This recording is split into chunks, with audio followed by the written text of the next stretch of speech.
दो बैलों की कथा। लेखक मुंशी प्रेमचंद जी का जन्म 31 जुलाई सन 1880 ईस्वी में उत्तर प्रदेश के लमही नामक गांव में हुआ था। यह बनारस से आजमगढ़ जाने की सड़क पर 15 किलोमीटर दूर है। प्रेमचंद का बचपन अभावों में बीता और शिक्षा बीए तक पूर्ण करने के बाद शिक्षा विभाग में इंस्पेक्टर बने। गांधी जी के असहयोग आंदोलन में सक्रिय भाग लेने के लिए सरकारी नौकरी से त्याग पत्र दे दिया और लेखन कार्य के प्रति पूरी तरह समर्पित हो गए। प्रेमचंद की 300 से अधिक कहानियां उनके मानसरोवर नामक पुस्तक के कुल 8 भागों में संकलित हैं। गोदान, गबन, सेवा सदन, प्रतिज्ञा, प्रेमाश्रम, निर्मला, प्रेमा, कायाकल्प, रंगभूमि, कर्मभूमि, मनोरमा, वरदान, मंगलसूत्र आदि उनके प्रमुख उपन्यास हैं। संपादन कार्य। प्रेमचंद ने मर्यादा, माधुरी हंस और जागरण आदि पत्रिकाओं का संपादन भी किया। कथा साहित्य के अतिरिक्त प्रेमचंद ने गद्य की अन्य विधाओं जैसे नाटक, लेख, निबंध, समालोचना आदि का भी लेखन किया। इसलिए प्रेमचंद साहित्य को सामाजिक परिवर्तन का सशक्त माध्यम मानते थे। उपन्यास सम्राट प्रेमचंद ने जिस गांव और शहर के परिवेश को देखा और जिया, उसकी अभिव्यक्ति उनके कथा साहित्य में मिलती है। इसलिए उनके साहित्य को समाज का दर्पण कहा जाता है। किसानों और मजदूरों की दयनीय स्थिति, दलितों का शोषण, समाज में स्त्री की दुर्दशा और स्वाधीनता आंदोलन आदि प्रेमचंद की रचनाओं के मूल विषय हैं। दो बैलों की कथा पाठ में झूरी के दो बैलों का अदम्य साहस और शौर्य को प्रस्तुत किया गया है। बैलों की कथा के माध्यम से यह दिखाया गया है कि मरता क्या नहीं करता। परिस्थिति के साथ समझौता करने से अच्छा परिस्थितियों को बदलने का प्रयास करना चाहिए। व्याख्या। दो बैलों की कथा एक पशु प्रेम आधारित विवरणात्मक कथा है, जिसमें मानव के साथ दो बैलों के आपसी प्रेम को दर्शाया गया है, जो इंसानों में भी विरले ही मिलता है। पाठ के शुरू में प्रेमचंद जी ने विविध पशुओं की प्रवृत्ति को उद्घाटित किया है। गधा सचमुच बेवकूफ है या उसके सीधेपन, उसकी निरापद सहिष्णुता ने उसे यह पदवी दे दी है। इसलिए बुद्धिहीन व्यक्ति को समाज में गधा ही कहा जाता है। गधे को कभी क्रोध करते ना ही सुना ना देखा। जितना चाहो गरीब को मारो, चाहे जैसी खराब सड़ी हुई घास सामने डाल दो, गधे के चेहरे पर कभी असंतोष की छाया भी नहीं दिखाई देती। गधे को सुख दुख हानि लाभ किसी भी दशा में बदलते नहीं देखा। ऋषियों मुनियों के जितने गुण हैं, वे सभी उसमें पराकाष्ठा को पहुंच गए हैं, परंतु आदमी उसे बेवकूफ कहता है। गायें सींग मारती हैं, ब्याई हुई गाय तो अनायास ही सिंघनी का रूप धारण कर लेती है। कुत्ता भी बहुत गरीब जानवर है, लेकिन कभी कभी उसे भी क्रोध आ ही जाता है और वह भौंकने के साथ साथ काट भी लेता है। गधे का एक छोटा भाई और भी है, जो उससे कम ही गधा है, और वह है बैल। जिस अर्थ में हम गधे का प्रयोग करते हैं, कुछ उसी से मिलते जुलते अर्थ में बछिया के ताऊ अर्थात बैल का भी प्रयोग करते हैं। कुछ लोग बैल को शायद बेवकूफों में सर्वश्रेष्ठ कहेंगे, मगर हमारा विचार ऐसा नहीं है। बैल कभी कभी मारता भी है, कभी कभी अड़ियल बैल भी देखने में आता है। कई रीतियों से अपना असंतोष प्रकट कर देता है, अतएव उसका स्थान गधे से नीचा है। झूरी के 2 बैल थे, हीरा और मोती। दोनों देखने में सुंदर, काम में चौकस, डील में ऊंचे और घनिष्ठ मित्र। दोनों आमने सामने या आसपास बैठे हुए एक दूसरे से मूक भाषा में विचार विनिमय करते थे। दोनों एक दूसरे को चाटकर और सूंघकर अपना प्रेम प्रकट करते। कभी कभी दोनों सींग भी मिला लिया करते थे। विग्रह के नाते से नहीं, केवल विनोद के भाव से, आत्मीयता के भाव से, जैसे दोस्तों में घनिष्ठता होते ही थैल थप्पा होने लगता है। झूरी के दोनों बैल झूरी से बहुत स्नेह करते थे। झूरी भी उनके रख रखाव, खाने पीने का पूरा ध्यान रखता था। एक बार दोनों बैलों को झूरी के ससुराल भेजा गया। दोनों बैल यह सोचकर चिंतित थे कि उन्हें बेच दिया गया है। झूरी के साले गया को घर तक गोई ले जाने में दांतों पसीना आ गया। गया पीछे से हाँकता तो दोनों दाएं बाएं भागते। गया के घर जाने के बाद दोनों बैल सोच रहे थे कि हमने मालिक की सेवा में कौन सी कमी छोड़ी जो उसने हमें बेच दिया। जब गांव में सोता पड़ गया तो दोनों ने जोर मारकर पगहे तोड़ा डाले और घर की तरफ चले। सुबह झूरी ने दोनों बैलों को चरनी पर खड़े देखा। झूरी बैलों को देखकर स्नेह से गदगद हो गया। दौड़कर उन्हें गले लगा लिया। प्रेमालिंगन और चुंबन का वह दृश्य बड़ा ही मनोहर था। घर और गांव के लड़के जमा हो गए और तालियां बजा बजाकर उनका स्वागत करने लगे। बाल सभा ने निश्चय किया, दोनों पशु वीरों को अभिनंदन पत्र देना चाहिए।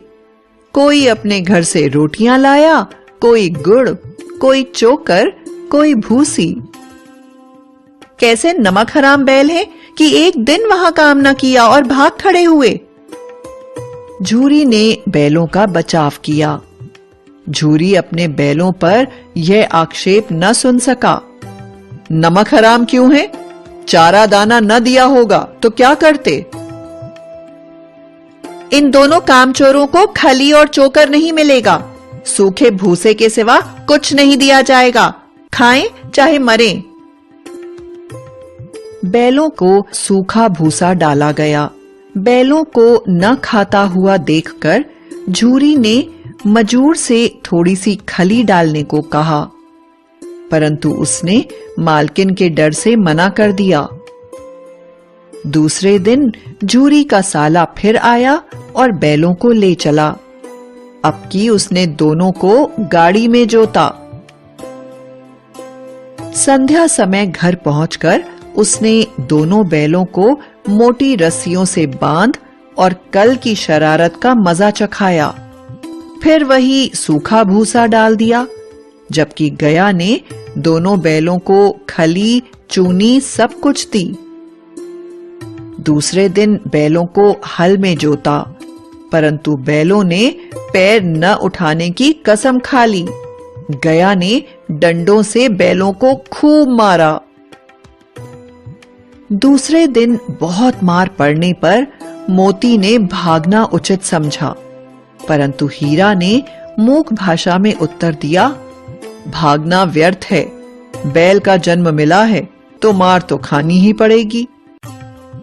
सूखा भूसा बैलों को पसंद न था, वे उसे नहीं खाते थे।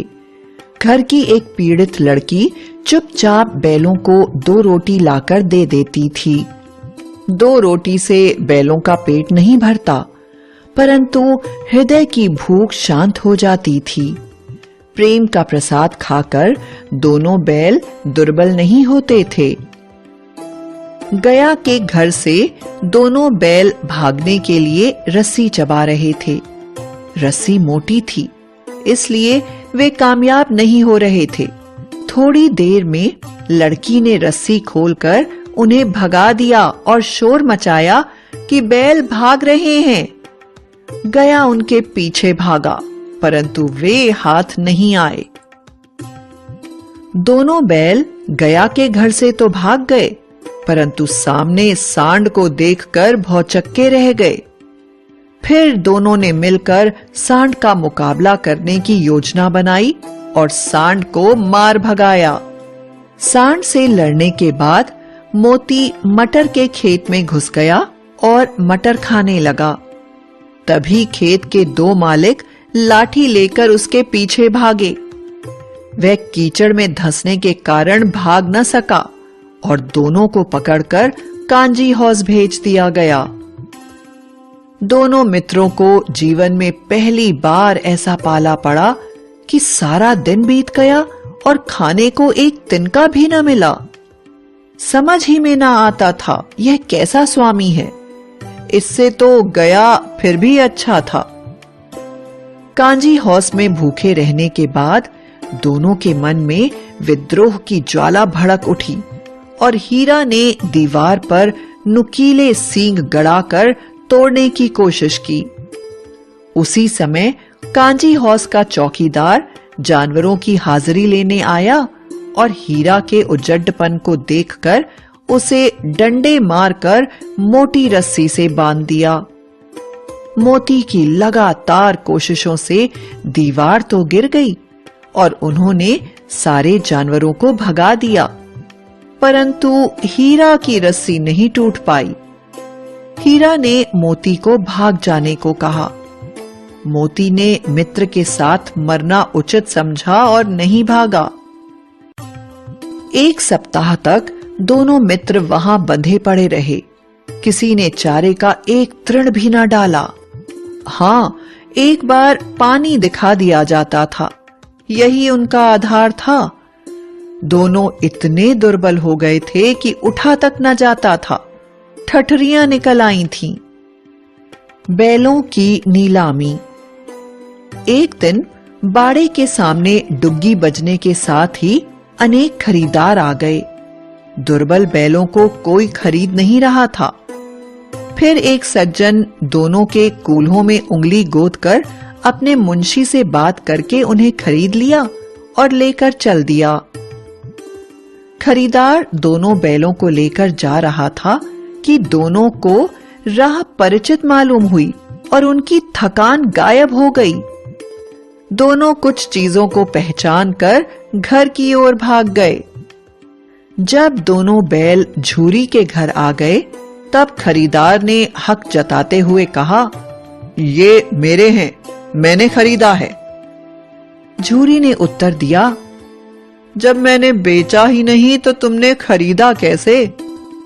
तब मोती और हीरा ने विजयी शूर की तरह उस खरीदार को भगा दिया। फिर दोनों घर वापस आ गए। विश्लेषण। आइए अब इस दो बैलों की कथा का विश्लेषण करें। मुख्य भाव।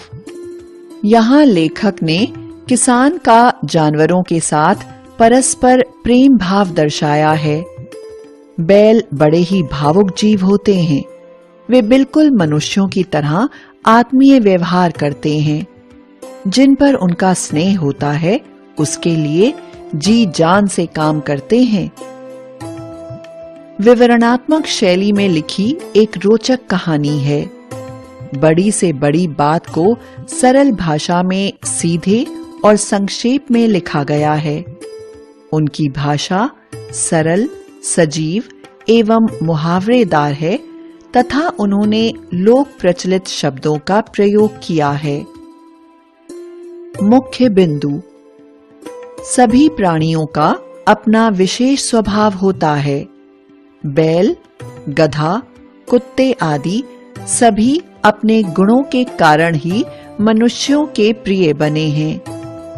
लोग बैल को मूर्ख या जड़ बुद्धि समझते हैं, परंतु पाठ की विषय वस्तु बताती है कि बैल सोच समझकर समस्या का समाधान भी खोज लेते हैं।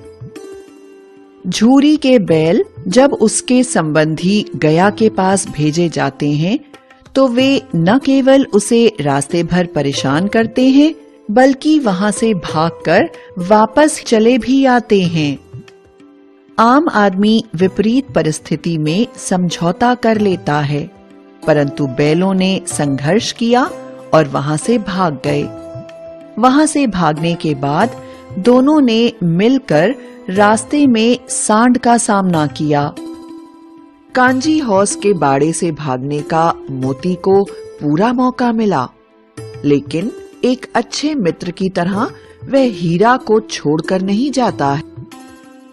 वाक्य भेद, रचना के आधार पर। सरल वाक्य, जिस वाक्य में एक उद्देश्य और एक ही विधेय होता है, सरल वाक्य कहलाता है। उदाहरण, वह खाता है, रहीम मेहनती है। संयुक्त वाक्य, जब दो या दो से अधिक वाक्य योजक चिन्हों द्वारा जुड़े होते हैं, उसे संयुक्त वाक्य कहते हैं। उदाहरण, उसने खाना खाया और बीमार हो गया। रोहन घर जाते ही सो गया। मिश्र वाक्य, जिस वाक्य में एक से अधिक वाक्य मिले हों, किंतु एक प्रधान उपवाक्य तथा शेष आश्रित उपवाक्य हों, मिश्र वाक्य कहलाता है। जैसे, मेरा दृढ़ विश्वास है कि तुम प्रथम आओगे। वही व्यक्ति सफल होता है जो परिश्रम करता है।